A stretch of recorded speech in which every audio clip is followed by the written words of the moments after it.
Syöttö Lyyskille.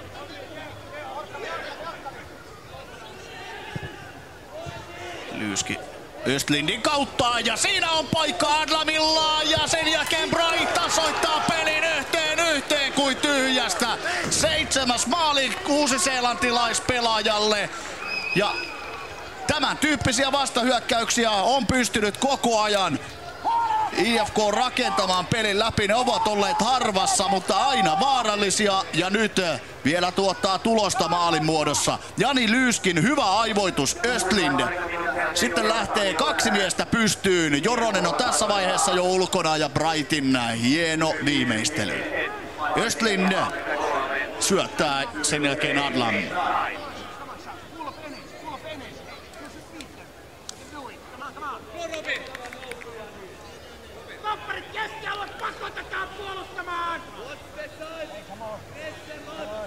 Aivan uusi asetelma tälle kamppailulle.